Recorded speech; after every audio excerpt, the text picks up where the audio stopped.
सबको आता है भाई, ऐसा कोई नहीं है किसी को नहीं आता। हमें ज्यादा आता था बचपन में। तो हमारी माता जी एक सज्जन के पास लेके गई जो बता के चेक कर सकते थे कुंडली और तमाम तरीके के जो ऑप्शंस अवेलेबल होते हैं।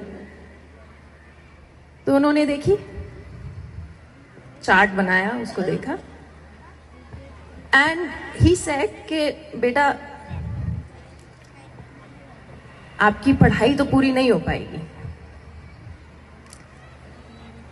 पढ़ाई पूरी नहीं हो पाएगी। ये बात बोल के उन्होंने और कई बातें बताई, थोड़ी हिस्ट्री बताई जो सही भी निकली, थोड़ा भविष्य बताया जो ठीक ठाक ही था, लेकिन ये बात उन्होंने बोली कि आपकी पढ़ाई पूरी नहीं होगी।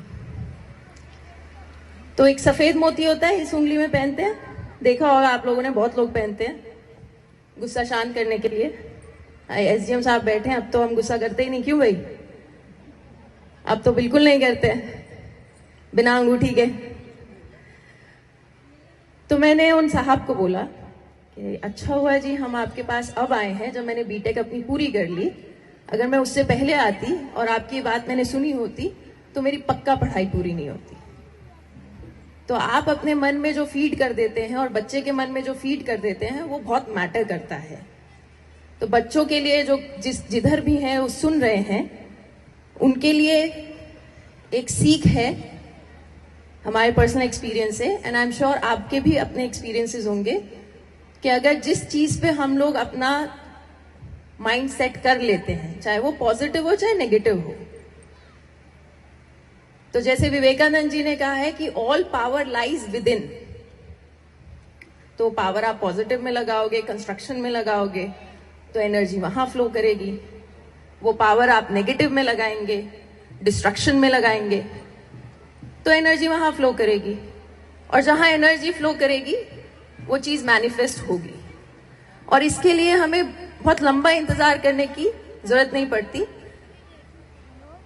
दैनिक जीवन में, डेली रूटीन में भी कई चीजें हमें दिखती हैं। जब पेरेंट्स हम होते हैं तो हमारा फोकस बहुत होता है कि जो स्ट्रगल्स हमने देखे हमारे बच्चे ना देखें।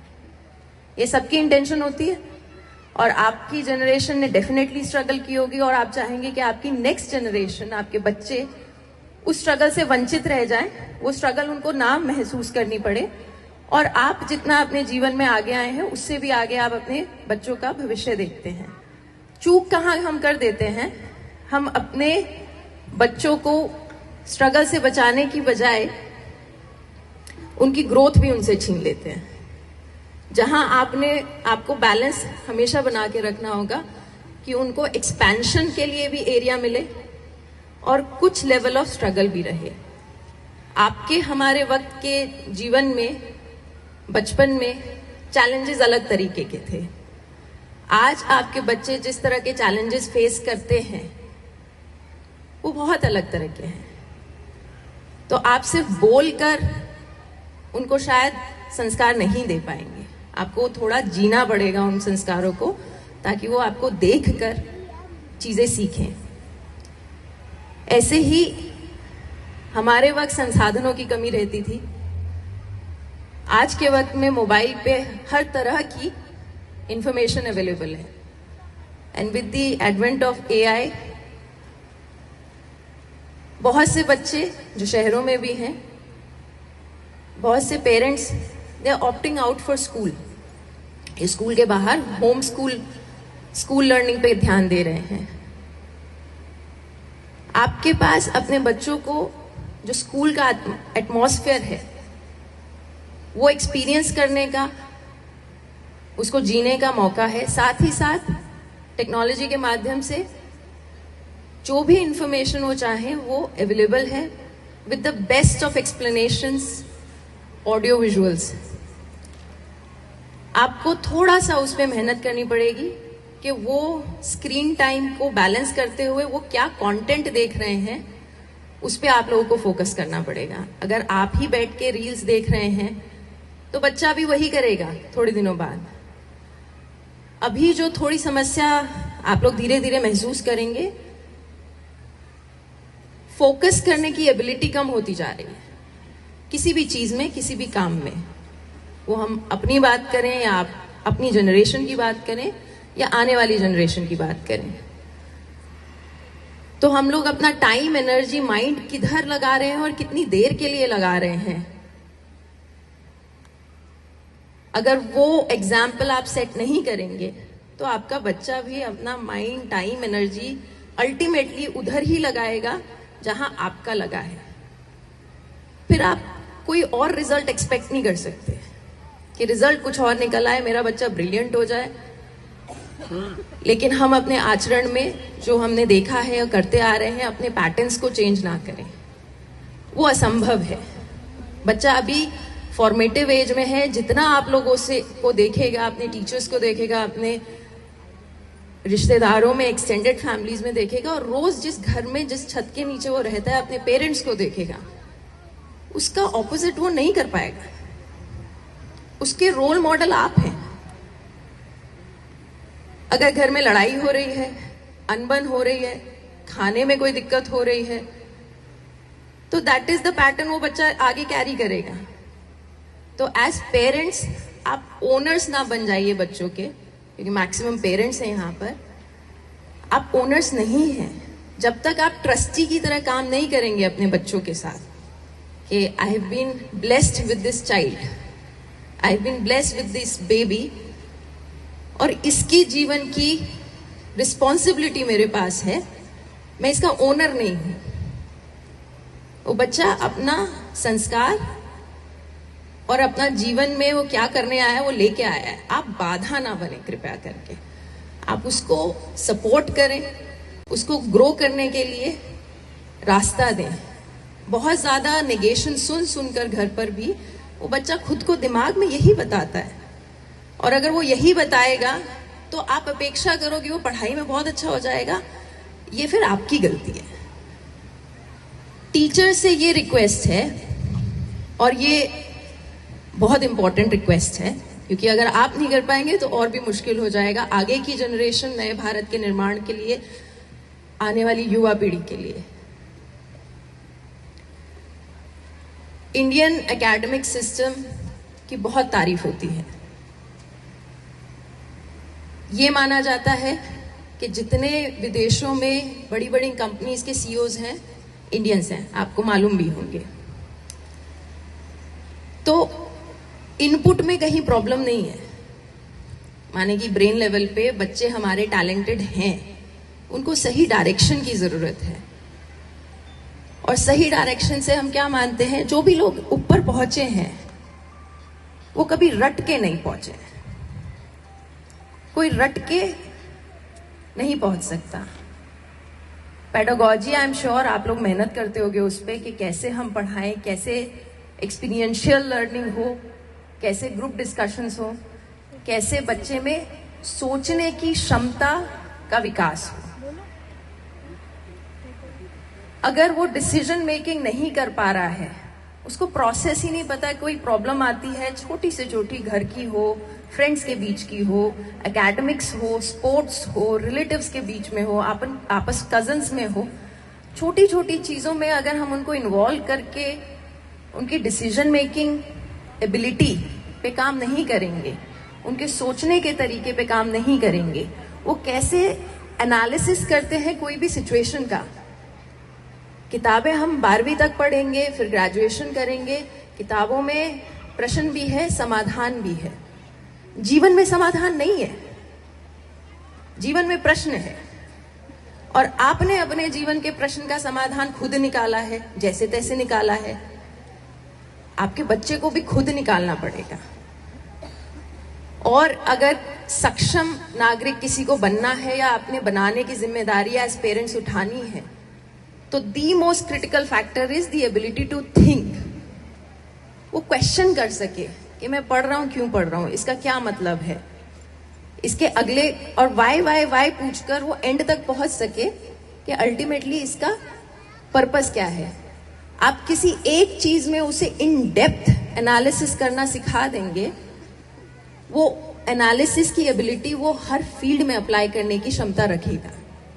और ये इजी नहीं है, क्योंकि हम लोगों का एकेडमिक ईयर पूरा पैक्ड होता है, किताबें होती हैं, भारी भरकम सिलेबस होता है, तो उसी पे फोकस होता है। अब यूटी चल रहा है, अब हाफ ईयरली आ गया, देखते देखते साल खत्म हो जाता है, उसमें और एक्टिविटीज भी करानी है। हमारी 3 साल फॉरेन में पढ़ाई हुई है जब हम छोटे थे, क्लास 6, 7, 8। और जब यहाँ पर हम आए और ट्रांजिशन हुआ पढ़ाई का, तो वो एक शॉकर था।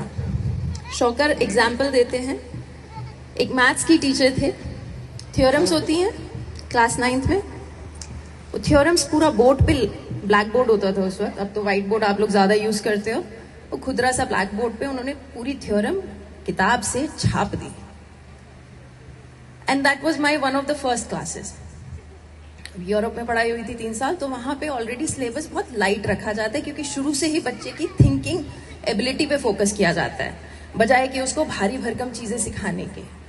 तो जब हम क्लास 6 से आए थे, तो अभी x was only a variable, अभी पॉलिनोमियल इक्वेशंस दूर दूर तक नहीं थी, जबकि यहाँ की मैथ्स ऑलरेडी बहुत डिफिकल्ट होती है फ्रॉम द वेरी बिगिनिंग।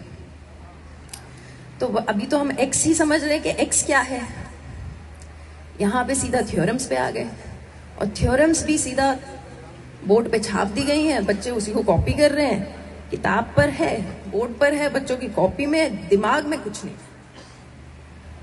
और ये आप लोगों के साथ भी हुआ है, इसीलिए आधे से ज्यादा बच्चों में तो मैथ्स का खौफ होता है। और ये एक सब्जेक्ट की बात नहीं है, ये हर सब्जेक्ट की बात है।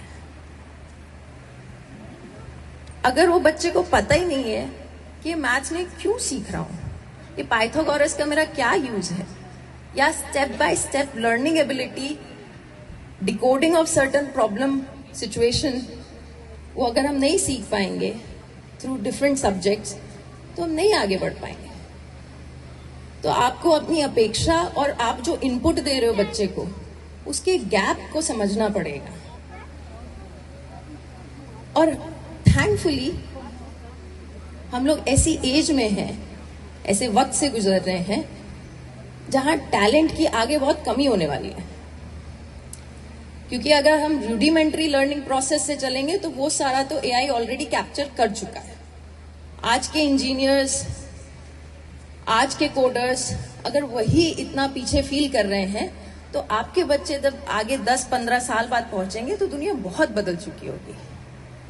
और उस वक्त जरूरत होगी उन बच्चों की जो यहां से अभी स्टेबल हैं, जो यहां से सोचने की शक्ति रखते हैं, जो प्रॉब्लम को ऑब्जेक्टिवली देख सकते हैं, डिसाइफर कर सकते हैं, जो मेंटली स्ट्रांग हैं, क्योंकि सिचुएशन बदलेंगी, तो उनको हर प्रॉब्लम को डील करने के लिए कम से कम ये आत्मविश्वास होना जरूरी है कि हाँ ठीक है, प्रॉब्लम है, every problem if it is identified it's 50% solved.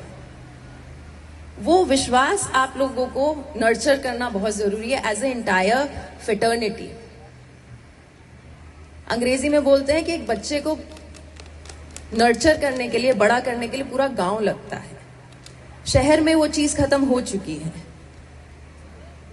अभी आप लोगों के पास अभी भी हम लोग धरातल से जुड़े हुए हैं, अभी भी डिस्ट्रैक्शंस कम हैं कंपैरेटिवली अर्बन पॉपुलेशन के। अभी भी आप अपने बच्चे पे ध्यान दे पाते हो। अगर डांस कंपटीशन में पार्ट करना है तो ड्रेस का खर्चा होगा, स्कूल किसी ना किसी बहाने कोई ना कोई फीस एक्स्ट्रा लगा ही देगा। स्पोर्ट्स में कर रहे हैं तो जूते टूट जाते हैं, अगर किसी ने खेला हो तो, अच्छे से कोई स्पोर्ट्स को परस्यू करता है तो थोड़े समय बाद अच्छे से अच्छा जूता फटता ही है, टूटता ही है। हम लोग अपने बच्चे की होलिस्टिक डेवलपमेंट और उसकी पर्सनालिटी डेवलपमेंट पे काम नहीं करते। बाहर के देशों में स्कूल, जो उदाहरण के तौर पे हमारा स्कूल था, 8 बजे शुरू होता था, उसके खत्म होने का टाइम कोई गेस कर सकता है क्या होगा? यहाँ पे कितने घंटे, क्या, what are the timings? 6 hours. Any guess कि कितने घंटे चलता होगा स्कूल? 4 PM तो एकेडमिक सेशन खत्म होता था। उसके बाद मैंडेटरीली हर बच्चे का अपना कोई ना कोई एक्टिविटी था, जो स्कूल के ही अंदर पेड बेसिस पे वो लोग ऑप्ट करते थे। कोई जूडो सीख रहा है, कोई बैले सीख रहा है, कोई बास्केटबॉल सीखने जा रहा है। और बास्केटबॉल, फुटबॉल, ये 3-4 एक्टिविटीज के डेडिकेटेड टीचर्स होते थे और ये होती थी। तो वो जो काम वो घर जाके करता है वो यहीं पे हो जाता था कि उसका एक एक्स्ट्रा करिकुलर एक्टिविटीज का कोटा भी पूरा होता था और वो स्किल जो है वो इवेंचुअली उसको भविष्य में काम आती है, उस वक्त वो दिखे ना दिखे।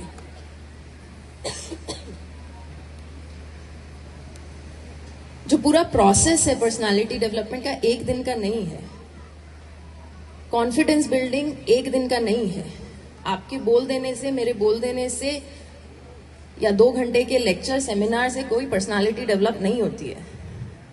It is a slow process. और वो प्रोसेस में जब तक बच्चे को आपका गिवन सिचुएशन में जितने संसाधन है आप मैक्सिमम एक्सपोजर नहीं दोगे तो बच्चा वहां से वंचित रहने वाला है। और वो जो सीख उसे सीखनी है वो किसी ना किसी तरह फ्यूचर में सीखेगा और शायद बहुत भारी कीमत चुका के सीखे। तो जब तक वो एम्बिट ऑफ प्रोटेक्शन में है, अंडर द स्कूल, आपकी गाइडेंस के अंदर है, तब तक कोशिश करिए कि बच्चे की होलिस्टिक डेवलपमेंट में हम लोग ध्यान दें, उसकी वाक शक्ति हमारी मजबूत हो।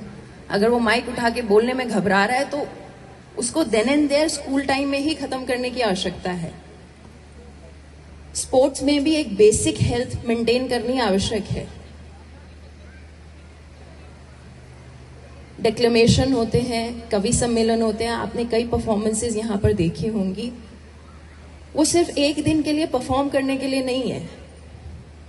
ये अच्छा परफॉर्म हुआ, कंपटीशन भी हो गया, उसके पीछे जब वो आपस में बॉन्ड करते हैं, उसके पीछे जब वो एक दूसरे की स्ट्रगल देखते हैं, एक दूसरे से लड़ते झगड़ते हैं, कम रिसोर्सेज में एक दूसरे को कैसे अकोमोडेट करके एक राइट परफॉर्मेंस प्रेजेंट करते हैं, वो जो पूरा प्रोसेस है वो उनकी मेंटल लेवल पे भी बिल्डिंग हो रही है।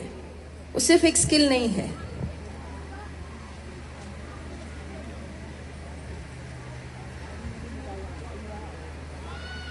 बच्चे अभी भी हैं यहाँ पर, कुछ ही बच्चे हैं, तो हम अपनी बात समाप्त करते हैं। और क्योंकि मेरी आदत हो रखी है रिपीट करने की, तो मैं रिपीट ना करके आप लोगों से पूछ लूं हमने क्या क्या बोला था। स्कूल में है तो टीचर की तरह थोड़ा रिएक्ट कर लेते हैं।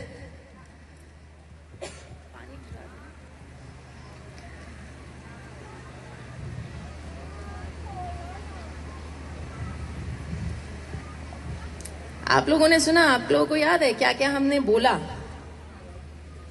कुछ कुछ की टेक अवे हैं इस बैठक के, इस फंक्शन के, स्पीच के। ये तो अच्छी बात है, आपको सब पहले से पता है और आप ऑलरेडी कर रहे हैं। ये ऐसा ही है, क्लासरूम में होते हैं तो टीचर ये सवाल करती है और जवाब ये होता है, टीचर खुद ही बोलती है जब सन्नाटा होता है, या तो कुछ समझ नहीं आया या सब समझ आ गया।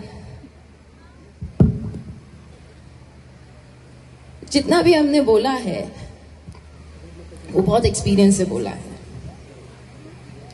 बहुत इंट्रोस्पेक्शन के बाद बोला है और बहुत बेसिक बातें बोली हैं। Is it raining?